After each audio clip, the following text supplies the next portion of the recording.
मनुष्य अपने विश्वास से निर्मित होता है। जैसा वो विश्वास करता है वैसा वो बन जाता है। एक बार एक किसान परमात्मा से बड़ा नाराज हो गया। कभी बाढ़ आ जाए, कभी सूखा पड़ जाए, कभी धूप बहुत तेज हो जाए तो कभी ओले पड़ जाए। हर बार कुछ ना कुछ कारण से उसकी फसल थोड़ी खराब हो जाए।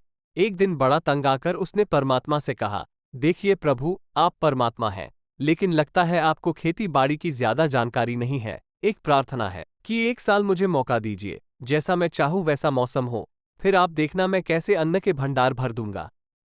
परमात्मा मुस्कुराए और कहा, ठीक है, जैसा तुम कहोगे वैसा ही मौसम दूंगा, मैं दखल नहीं करूंगा।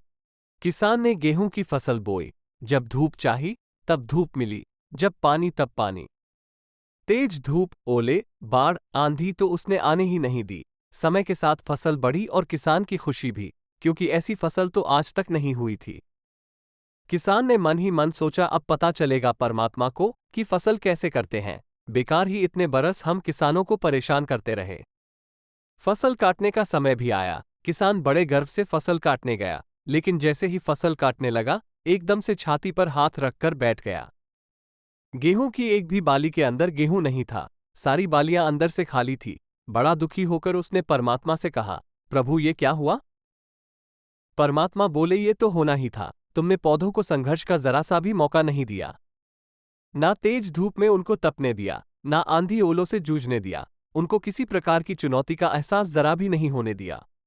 इसीलिए सब पौधे खोखले रह गए। जब आंधी आती है, तेज बारिश होती है, ओले गिरते हैं, तब पौधा अपने बल से ही खड़ा रहता है।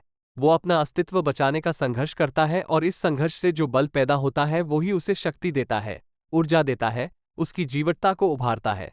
सोने को भी कुंदन बनने के लिए आग में तपने, हथौड़ी से पिटने, गलने जैसी चुनौतियों से गुजरना पड़ता है, तभी उसकी स्वर्णिम आभा उभरती है, उसे अनमोल बनाती है। उसी तरह जिंदगी में भी अगर संघर्ष ना हो, चुनौती ना हो, तो आदमी खोखला ही रह जाता है, उसके अंदर कोई गुण नहीं आ पाता। ये चुनौतियां ही हैं जो आदमी रूपी तलवार को धार देती हैं, उसे सशक्त और प्रखर बनाती हैं। अगर प्रतिभाशाली बनना है तो चुनौतियां तो स्वीकार करनी ही पड़ेंगी, अन्यथा हम खोखले ही रह जाएंगे। अगर जिंदगी में प्रखर बनना है, प्रतिभाशाली बनना है, तो संघर्ष और चुनौतियों का सामना तो करना ही पड़ेगा। अगर हमारी वीडियो अच्छी लगी हो तो वीडियो लाइक और चैनल को सब्सक्राइब जरूर कर देना। धन्यवाद।